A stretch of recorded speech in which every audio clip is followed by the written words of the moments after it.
Mini Jake, the tribe has spoken. Fuck you, Kevin.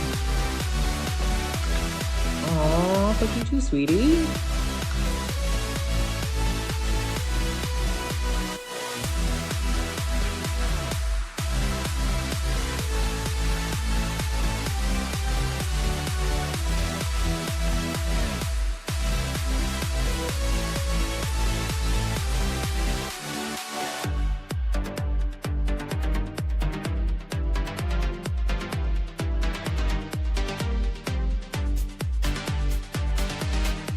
I'm JJ, one of the original Tribe of Nerds members.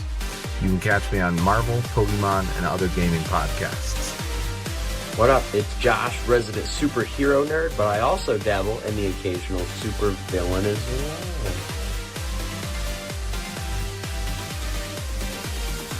Some may know me as the Chaos Gremlin, but really I'm just Joe King. Pikachu, use Volt Tackle! Good job, Pikachu!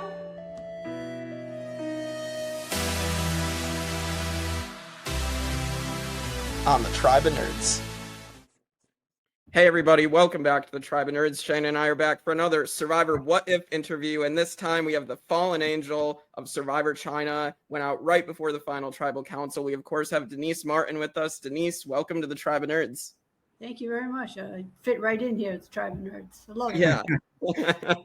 Yeah, exactly. So we're going to ponder the question, if you change one thing in your Survivor story, how does that impact Survivor history? So Denise, the first one that we want to go over with you. So at the final six, it's you, PG, and Eric. PG and Eric want to swing you to go against Todd and Amanda and Courtney. So you have the option to tie it up and potentially force a rock draw.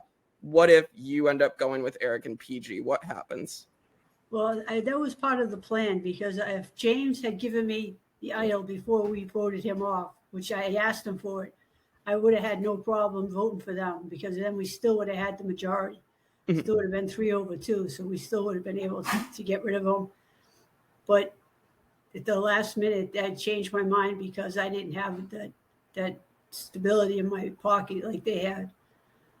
Yeah. So I had to go with that, because if we had come back to tribal after going 3-3, they would see my switch. I'd probably be the first one they'd vote out on the next tribal, on tribal 5, if I didn't win the immunity. Right. That makes sense, because it is a risky position to go to rocks for one, and then if you upset people and come back after, I could totally see that. Right, because they had me convinced, and James had them convinced that I would switch over with them at some point. So that's why they took me on the reward challenge when they went to the Shaolin Temple. Yeah, that was a great moment, by the way, too. Like that, just rewatching it again as well. It was really fun to see you get to visit the Shaolin Temple, and so it was amazing experience. Something you can never even. It was like winning already without the $1 million. I got to do so many cool things. It really worked out in my favor. Yeah, that's amazing. It's amazing. Shane? So we talked through that scenario. What if now, you made it so close to final tribal? What if you happen to win that final immunity and you get to choose who you're taking to final 3 and you're sitting in the final 3? Like, who do you think you would have took with you? And how do you think the votes go in that scenario? I definitely would have taken Courtney, because everybody wanted to take Courtney. And I would have had the other 2 fight it out. Fire. Yeah, definitely. Because that was our plan to begin with. We were supposed to go to 2-2 at the end and do a fire challenge. So that's why a lot of the time I went along with some of their moves that I didn't really appreciate, or they got my guys out of the show or whatever. But it was supposed to go to a fire challenge at the end. And then Amanda wavered. It looked like. Todd convinced her that because I had kids, I was going to win. So she was like a deer in the headlights. She had no clue where she was or what she was doing. Yeah. All she kept saying was, "I met Todd on day 1. I'm going with him. I'm going with him." The entire time, couldn't even talk to her about anything. Yeah, that's not good gameplay from Amanda there at the end. Well, it wasn't good play for me either, because I had no chance after that. Right. Right. There was no shot in the docks. There was no, extra idols or hanging around or any No force last minute thing. Yeah, because now, like, you won't even have to worry about it. It's just automatically fire making in 4. Exactly. That happened after us, though. Wasn't. Yeah. That would have been the thing right then. Yeah. It is interesting. Just like, what do you think of modern Survivor now, like compared to when you played in China? Because it's very crazy. It's fast paced, and they get to do a lot of stuff, but it's so short the time that they don't understand, the hunger or the losing the weight or, the days when you're not doing anything, you're just bored to death. Right. They don't understand any of that or, the starvation. And I know he does it fast now because it's easier, but it's now they just have numbers. They don't have locations or anything. So it really brings down the experience. Mm-hmm. Yeah, because one of the things I loved about it was like at the end of every season, you get your winner, you get your reunion, and then you see where they're going next. And like I would always want to know like what's the theme, but where is it going? And now it's like none of that's there. Exactly. No, it's kind of like peanut butter and jelly. Every day you get peanut butter, and then you get your jelly. So it's the same every time. You're going to know what you're going to have. You're going to have a certain amount of women, certain age groups. You're going to have certain men, certain age groups. You're going to have pretty girls. You're going to have the athletic men. So sure on every season, that's going to happen. Yeah, it's disappointing for me too as a fan because it's like I've always loved that as well. What you guys love about it, and having the new locations and how like it impacts like the challenges. Like China, like all your challenges fit the theme of it being in China, and that was so cool. Exactly. Yeah, that was all. It was all themed. Every challenge was something that happened. We got to throw those little things against the vases and stuff. That was what they actually used those in warfare. Yeah.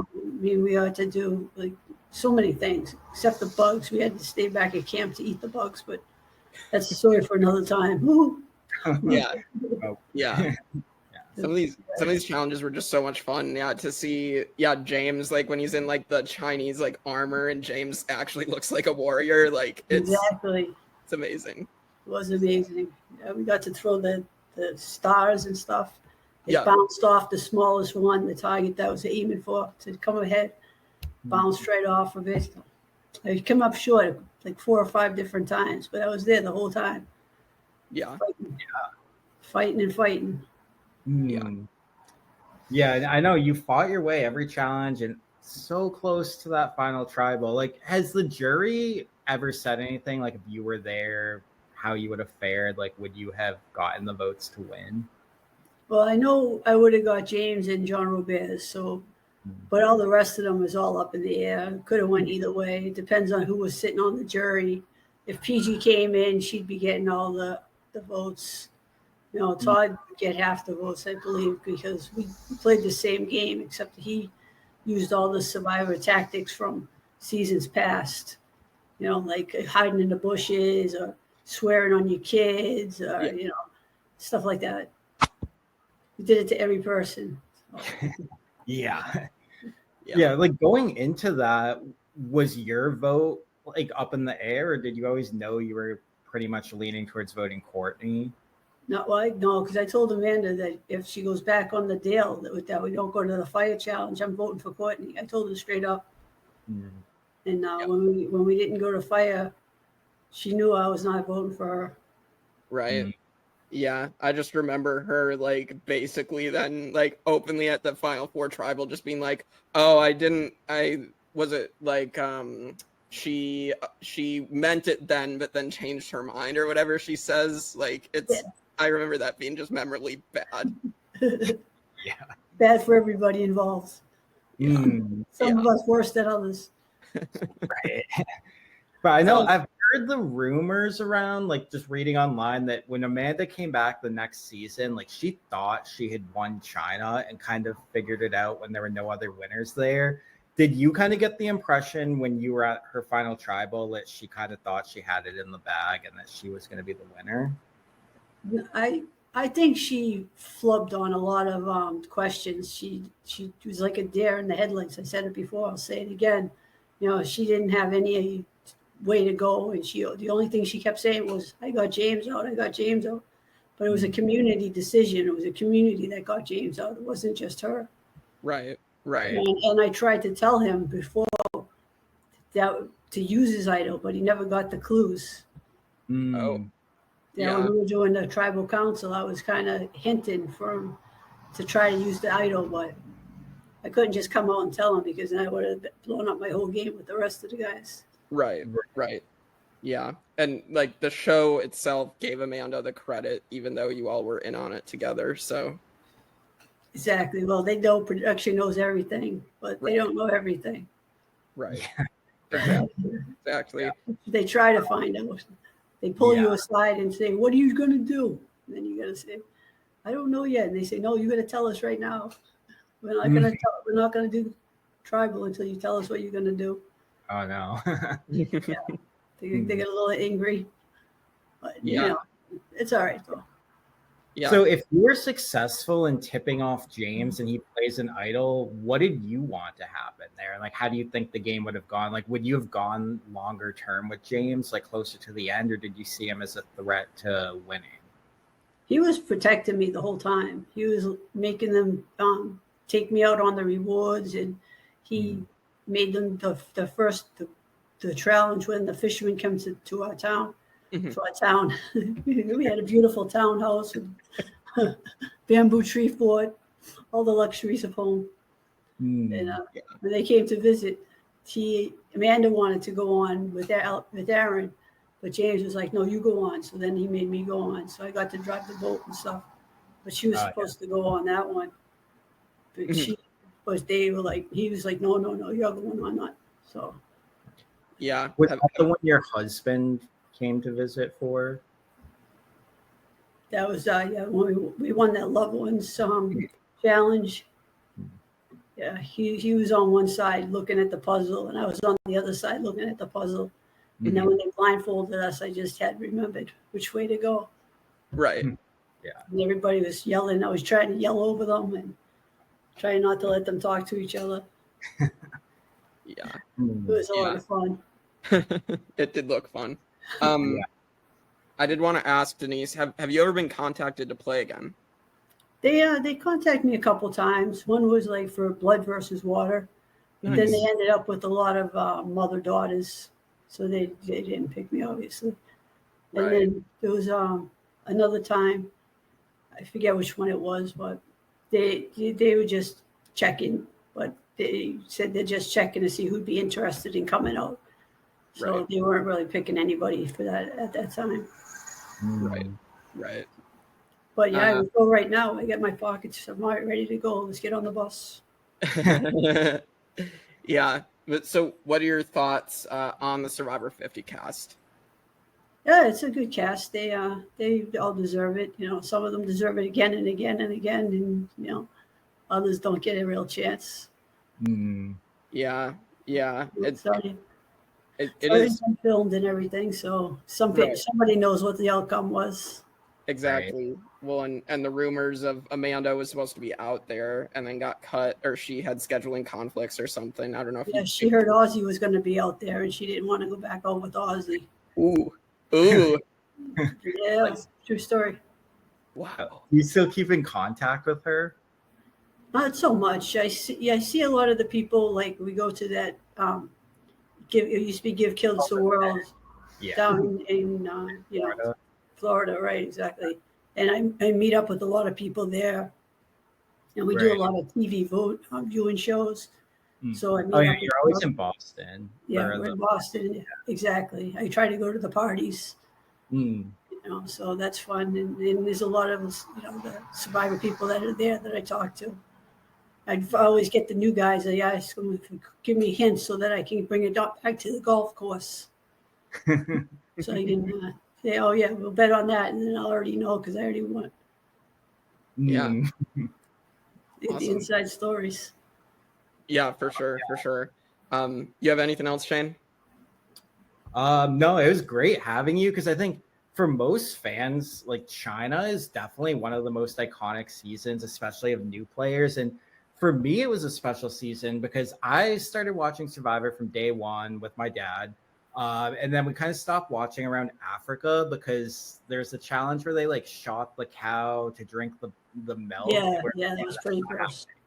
And then I picked it up again at China because, you know, we heard there's someone local on the show because I'm from Central Mass as well. And obviously it was you. So I picked it up and been watching ever since. Yeah, that's awesome. Yeah, I've been watching. I didn't start watching until Africa. So I didn't start from the beginning. And then people were just telling me that I should go on, try it. So. Yeah, that's awesome. Yeah, I didn't start till Redemption Island and then went back and watched all those old seasons, got all the DVDs of the old seasons. And so, yeah, I mean, it's funny, just our different paths of where we started watching and stuff. Exactly. Yeah. So, it makes a good community too. Yeah. I really like the people I meet and see all the time. Absolutely. Absolutely. Well, thank you so much for coming on, Denise. This has been great. So, I appreciate it. Yeah. So with that, tune in for more Survivor What If interviews and our Survivor 1 through 50 series. We're just about to head to China in a couple weeks, actually. So tune in for that. And we'll see you all next time on The Tribe of Nerds.